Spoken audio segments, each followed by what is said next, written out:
In the depths of the dense forest, there was a village that was almost wiped out by time. The people here were no longer living, but like ghosts, as if their souls had already been snatched from them.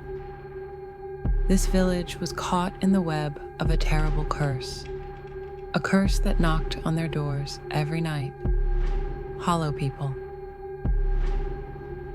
It all started that night, when there was not a single star in the sky, and there was a strange rustle in the air. The people of the village closed their windows and stood away from the walls when they heard that voice for the first time. It was not this voice, but a kind of echo, as if someone had shouted from a hollow pipe. This voice descended directly into their souls, as if their souls were being snatched. For a few nights, this voice echoed, and then the people of the village began to disappear one by one. What happened before was just the beginning. It was a foretaste for them that they were now just the flesh of their own flesh, and the hollow people were looking for something in them that would be snatched from them. Mr. Collins was first. One morning, his body was found in his house, but the parts of his body seemed to have drowned in some deep darkness. His eyes, his tongue, and his ears were missing, as if someone had cut them out with great force. There was a state of fear and laughter on his face, and his fingers were now nothing but bones. It was as if he had cut his own flesh and thrown it away in his last battle.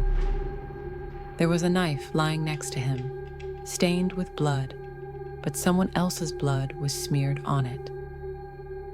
The people of the village gradually understood that these were not ordinary murders. It was something else, something very old and distorted, which was beyond anyone's understanding. In the silence of the night, the hollow people would come, and their prey would have to go through a dreadful, long journey. They did not feel the need to open any door. They would just get stuck in the walls, straight into the beds of their prey, and then their evil deeds would begin. Their fingers were not like that of a living being, but like that of a rotting corpse, from which rot and worms would drip.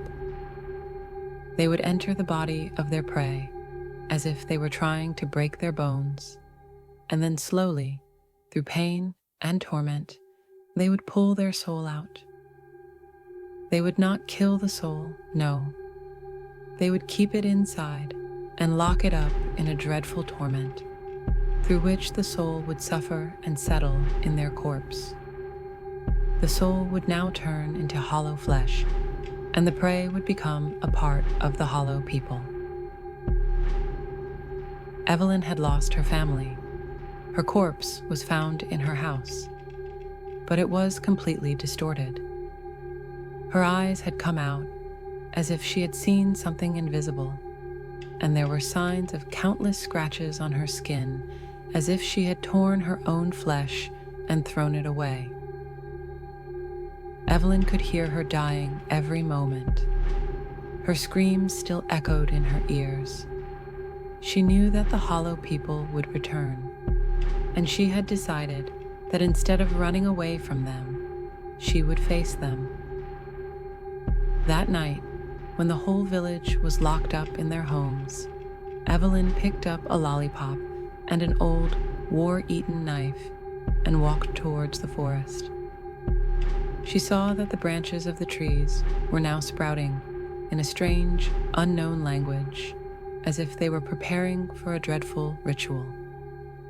She reached near that cursed tree, whose roots were not stuck in the ground, but were tied up.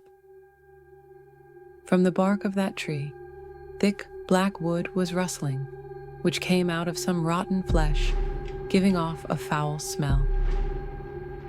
Countless hollow people were hanging from the branches of the tree. On their faces were the faces of all those people whom Evelyn had never known. her parents, her brother, and other villagers. But now, on their faces, there were only distorted laughter and hollow, empty eyes. The hollow people looked down at Evelyn, and instead of their remaining faces, they made a strange, echoing sound. She thought that they were calling her. Her bones were now starting to break.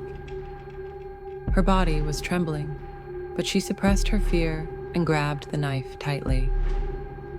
But the hollow people were being fed by her fear. They were now surrounding her, and their faces were constantly changing, as if they were spitting out the fear within her.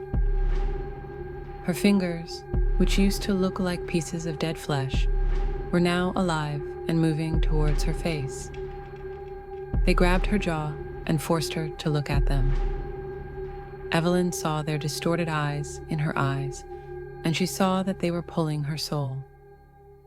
Her scream did not reach anyone's ears, because she was now only echoing in the void.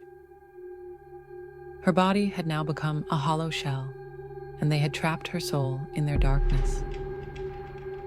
It was morning, but the people of the village had no hope left. They knew that Evelyn would not return. She was still in the same place, entangled in the roots of the tree. Her hollow eyes were now looking for another prey, and the hollow people were still there. Evelyn's terrible smile had set on their faces. Now there is no peace in the village. The hollow people return every night, and the survivors know that one day they too will become a part of this eternal torment. Their souls will never find peace, and they will forever remain trapped under the same tree, hollow and empty, the endless shackle of darkness.